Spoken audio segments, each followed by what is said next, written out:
Mayur Adesara, Rajkot gems and jewellery association president. આજરોજ જ્યારે નિર્મલા સીતારમણજીએ નાણામંત્રીએ બજેટ રજૂ કર્યું છે, ખૂબ જ આવકારદાયક છે અમારી જ્વેલરી ઇન્ડસ્ટ્રી માટે.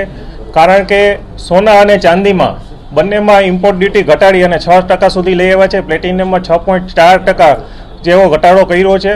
તો આ અમારી જ્વેલરી ઇન્ડસ્ટ્રી તરફથી અમે ખૂબ જ આવકારદાયક પગલું ગણીએ છીએ. અને આ કસ્ટમ ડ્યુટી ઘટાડવાથી અમારી ઇન્ડસ્ટ્રીને ઓર્ગેનાઇઝ વે તરફ જવામાં ખૂબ જ સફળ અને સારું પગલું કહી શકાય. તેમજ આ બજેટમાં જે રોજગાર અને સ્કિલ ઉપર પણ વિશેષ ધ્યાન દોર્યું છે. તો એમએસએમઈના તમામ જે રોજગાર કરતા ભાઈઓ છે કે બહેનો છે તેમને પણ પ્રાધાન્ય આપ્યું છે. તે પણ ખૂબ જ આવકારદાયક પગલું ગણી શકાય. તેમજ મુદ્રા લોન છે તે 10 લાખથી વધારી અને 20 લાખ સુધી કરી છે, તે પણ આવકારીએ છીએ.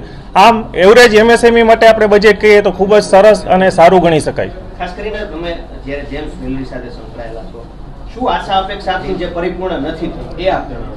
જી સારું છે, એ બધાને ખબર. જી, અમારી આશા એક તો કસ્ટમ ડ્યુટીની હતી, તે અમારી પરિપૂર્ણ થઈ છે. ત્યારબાદ અમે કહીએ કે જીએસટીના સ્લેબમાં જે ઘટાડો ઈચ્છતા હતા એ આ બજેટમાં અમારી આશા પરિપૂર્ણ નથી થઈ.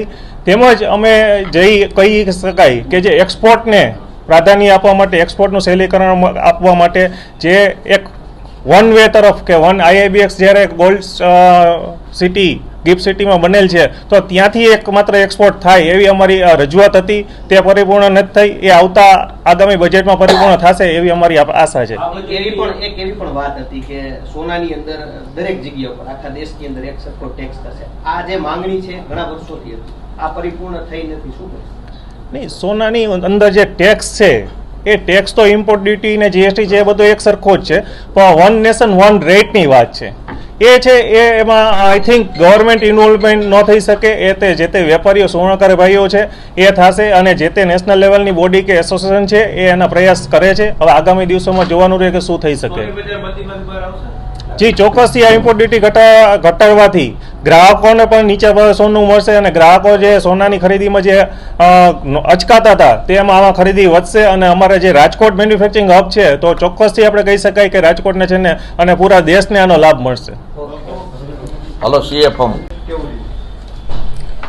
નિર્મલા સીતારમણજીએ પોતાની જે એક્ટિવ કર્યા પછી આજ 7મી વખત બજેટ રજૂ કર્યું અને જે ઇન્ટરિમ બજેટ હતું એને ધ્યાનમાં રાખી અને આ બજેટને એમાં ઇન્ટરિમ બજેટને પણ સમાવેશ કરી અને પહેલી વખત બધા લોકોને ન્યાય કેમ મળે એવા એને સંપૂર્ણ પ્રયત્ન કરેલા છે. અને ખાસ કરીને જે ઇન્ડસ્ટ્રીને લગતા બજેટની વાત કરીએ તો MSMEને સારો એવો પ્રતિકાર મળી રહ્યો છે અને સારું એવું બૂસ્ટ આપ્યું છે. ઘણી બધી ફેકલ્ટીમાં સ્ટેપ બાય સ્ટેપ વિચારો તો MSMEને બૂસ્ટ આપવાનો જોરદાર પ્રયત્ન કરેલો છે. ખાસ કરીને એગ્રીકલ્ચર ને પણ એટલું બધું પણ આપ્યું છે કે જેથી કરીને એગ્રીકલ્ચરમાં પણ ડેવલપમેન્ટ થાય અને આવનારા દિવસોમાં જેમ ગામડા આબાદ હશે તો શહેર થશે, શહેર હશે તો દેશ થશે, એ ધ્યાનમાં રાખી અને ખેડૂતોને પણ કેમ વધુ ન્યાય મળે અને ખાસ કરીને એને SIPમાં જે ફાયદો કર્યો અને બાકીના ઇન્ફ્રાસ્ટ્રક્ચરની જે વાત કરીએ તો દરેક અંશે, ખાસ કરીને ઇન્ડસ્ટ્રીની વાત કરીએ તો બીજા કોઈ રાજ્યની વાત કરીએ, જો કોરિડોરની વાત હોય કે ભાઈ બિહારની અંદર માની લો કે જે કાંઈ છે અને ખાસ કરીને જે અત્યારની વિકટ પરિસ્થિતિમાં હિમાચલ પ્રદેશ અને જ્યાં વધુમાં વધુ વરસાદ છે એને પણ એક બેનિફિટ આપ્યો છે અને યુવા વર્ગને રોજગારી માટેના સારામાં સારો કન્સેપ્ટ એને આપેલો છે. ખાસ કરીને જે આવનારા દિવસોમાં એક 2 વર્ષ કે 5 વર્ષની પણ 2047ના વિઝનને ધ્યાનમાં રાખી અને આ બજેટ સર્વગ્રાહી રીતે બધી રીતે સંતુષ્ટ કરી શકાય એવું મારું સ્પષ્ટપણે માનવું છે. ખાસ કરીને MSME નું હબ રાજકોટ છે, ઘણી બધી માંગણીઓ અને આશા અપેક્ષાથી પરિપૂર્ણ નથી થઈ. કઈ રીતે જુઓ? રાજકોટ સૌથી વધારે MSME રાજકોટમાં પથરાયેલી છે. કમસે કમ 1,32,000 ઇન્ડસ્ટ્રીથી રાજકોટ ઘેરાયેલું છે અને MSMEને ધ્યાનમાં રાખીને જે અત્યારે જે કન્સેપ્ટ એને કરેલો છે અને જેમ માની લો કે 100 કરોડની ગેરંટી બીજા ત્રીજા એવા 6 કે 7 મુદ્દા લીધા છે. એ મુદ્દાની વિવરણથી આપણે ચર્ચા કરશું તો 100% MSMEને ફાયદો થશે. રિયલ એસ્ટેટની પણ ઘણી વાત આવે પણ રિયલ એસ્ટેટમાં જે બૂસ્ટ મળ્યું નથી. બિહાર ને એ સાઈડના જે રાજ્યો છે એને વધુ પ્રાધાન્ય આપવામાં આવ્યું છે. શું રિયલ એસ્ટેટની જ્યારે વાત કરવામાં આવે તો જે એને સર્વાંગી વિકાસ ભારતનો કેવી રીતે થાય એને ધ્યાનમાં રાખી અને જે વિકાસ નથી થયો, દાખલા તરીકે બિહાર હોય કે આંધ્ર હોય કે બીજી કોઈ જગ્યાએ, તો અહીંયા વધારે ફંડ એલોકેશન કરી અને બધાને સમાન દરજ્જાનું ધ્યાનમાં રાખી અને રિયલ એસ્ટેટને પણ એને પ્રાધાન્ય આપવાનો પ્રયાસ કર્યો. જે રીતે માની લો કે બેંક ગેરંટી અને ફંડિંગ એલોકેશન સૌથી મોટી એમએસએમઈમાં ફંડનો પ્રાઇઝ, એમાં જે ફંડનું પ્લાનિંગ કરેલું છે એનાથી રાજકોટની એમએસએમઈ ઇન્ડસ્ટ્રીને મોટામાં મોટું બૂસ્ટ મળશે અને આવનારા દિવસોમાં રાજકોટ એક વિકાસનો હબ બનશે, એમાં કોઈ શંકા નથી. વીપી, ખાસ કરીને એમએસ કોર્ટને લઈને ઘણા બધા પ્રશ્નો છે. આ બાબતે કોઈ બજેટમાં ધ્યાન દેવામાં નથી એવું ઘણા બધા ઉદ્યોગપતિઓનું કહેવું છે. આપ કઈ રીતે, આપ પ્રમુખ છો, આપે રજૂઆત પણ કરીએ છીએ અને આપને ખ્યાલ પણ હોવો જોઈએ. એમએસએમઈને જ્યાં સુધી બૂસ્ટ આપવું જોઈએ, આપણે જે રજૂઆત કરી હતી એ રજૂઆતમાંથી ઘણા અંશે આપણને એમએસએમઈને ફાયદો પણ થયો છે. છતાં પણ ક્યાંક ને ક્યાંક એવું નાની મોટી બધી માગણીઓ સ્વીકારેલી ન હોય એ પણ હું આપની સાથે સહમત છું. પણ હજી આપણે બજેટનું એનું પૂરેપૂરું વિવરણ કર્યા પછી એવું મને સ્પષ્ટ લાગે છે કે આવનારા દિવસોમાં એમએસએમઈને થર્ડ પિલર તરીકે પ્રસ્થાપિત થશે એવું મને સ્પષ્ટ જણાય છે. સાથોસાથ ઇન્કમ ટેક્સના સ્લેબમાં પણ જે ફેરફાર કર્યો છે એ ગયા વખતે જે 1% ફેરફાર નહોતો, આ વખતે એ પણ ફેરફાર કરી અને એક આમ પબ્લિક માટે સરાહનીય પગલું કહી શકાય.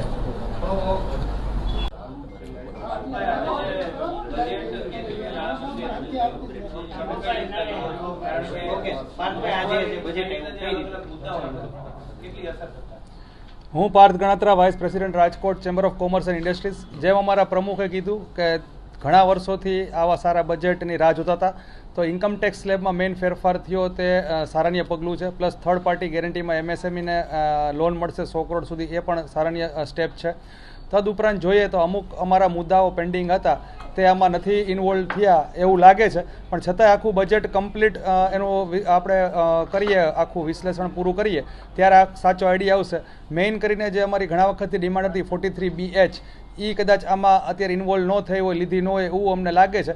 પણ છતાંય એક્ઝેક્ટ સાંજના જે આખું બજેટનું પૂરેપૂરું આવે, પણ છતાં પણ જે ઘણા વર્ષોથી આપણે ટેક્સ સ્લેબનો ફેરફાર હતો તે આવકાર્ય પગલું ગણાય.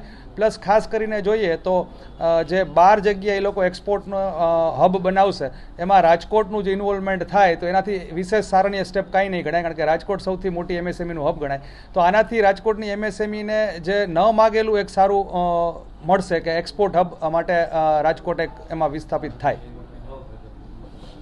કસ્ટમ ડ્યુટી અને સેન્ટ્રલ એક્સાઇઝમાં તો ફેરફારો કરવામાં આવે છે, પણ જીએસટીના ફેરફારો કરવામાં આવતા નથી. જીએસટીનું સરળીકરણ છે ને ખાસ જરૂરી હતું. અત્યારે જ્યારે કે ઉદ્યોગો છે એ જીએસટીના જે કાયદાઓથી જે પરેશાન છે, ઉપરાંત અમુક સેક્શનો એવી હતી કે જેમાં સુધારની જરૂર હતી, જે આ બજેટમાં આપણને આશાઓ હતી જે ફરીભૂત થયેલ નથી. કસ્ટમ ડ્યુટી અને જીએસટી ઘટાડવાથી ફાયદો ઘણો થાય છે મોબાઈલ અને એના ઉપર, અને ઇન્કમ ટેક્સના જે સ્લેબમાં ફેરફાર કરેલા છે એનાથી નાના વર્ગને ઘણો ફાયદો થશે. અને આ સરળીકરણ અને આ એમ્પ્લોયમેન્ટ વધારે, જેના 3 સ્ટેપ હતા કે જેમાં પહેલાં એમ્પ્લોયમેન્ટ વધારવા માટે, અને ત્યાર પછી એગ્રીકલ્ચર, અને ત્યાર પછી એમએસએમઈ સેક્ટરને જે બૂસ્ટ આપ્યું છે, ઉપરાંત ઇન્ફ્રાસ્ટ્રક્ચરને જે વધારે બૂસ્ટ આપવામાં આવેલું છે, એનાથી ઓવરઓલ વિકાસ થાય. જે ભારત વિકાસ માટેની જે યાત્રા છે એમાં એને બૂસ્ટ મળશે. મારું નામ ભાસ્કર જોશી છે, ટેક્સ કન્સલ્ટન્ટ અને ex member of Rajkot chamber of commerce. હું બ્રિજેન કોટક, રાજકોટ ચેમ્બર ઓફ કોમર્સનો ડાયરેક્ટર છું. આજે નિર્મલા સીતારામને જે બજેટ રજૂ કર્યું છે એ ઇન્કમ ટેક્સની રીતે, ડાયરેક્ટ ટેક્સની રીતે ખૂબ જ આવરદાયક પગલાં લીધા છે. જેમાં કે એને સ્લેબમાં પણ ચેન્જીસ, જે નવી સ્કીમમાં છે એમાં ઘણા ચેન્જીસ કર્યા છે. બીજા ચેન્જીસ મોટા છે કે જે સેલેરી એમ્પ્લોયી છે એને સ્ટાન્ડર્ડ ડિડક્શનમાં વધારો કર્યો છે. પેન્શનમાં પણ જે સ્કીમ છે એમાં પણ વધારો કર્યો છે. ઓવરઓલ જોવા જઈએ તો ઇન્કમ ટેક્સ એટલે ડાયરેક્ટ ટેક્સની રીતે ખૂબ જ આવરદાયક પગલાં લીધા છે. વધારામાં પગલાં આપણે જોઈએ તો TDS જે સરળી અમલીકરણ કરશે એ ખૂબ જ જરૂરી હતું. અત્યાર સુધી એમાં ઘણા બધા પેનલ્ટીઝ એ પણ વેવ કરવાનું એને કીધું છે. અને સૌથી વિશેષ કહીએ તો કે દર 6 મહિને હવેથી ઇન્કમ ટેક્સમાં ચેન્જીસ કાંઈ કરવા હશે તો એ કરી શકશે. એના માટે જરૂરી પગલાં એ લોકો લેશે. એ ખૂબ જ આવરદાયક પગલું હું માનું છું કે સરકારે લીધેલું છે. જે છે જેની આવક 6 લાખ 7 લાખ સુધીની છે એ બધાને ઘણો બધો ફાયદો થશે. એકંદરે જોઈએ તો 17,500 જેવી રકમનો બેનિફિટ થશે. જેની ઇન્કમ 12 લાખથી ઉપર છે એને કાંઈ ફેરફાર કાંઈ થશે નહીં. એ સ્લેબ જેમ છે એમ જ રાખવામાં આવ્યો છે. પછી નાના કરદાતા છે એને 1 લાખમાં ઘણો બધો બેનિફિટ થશે.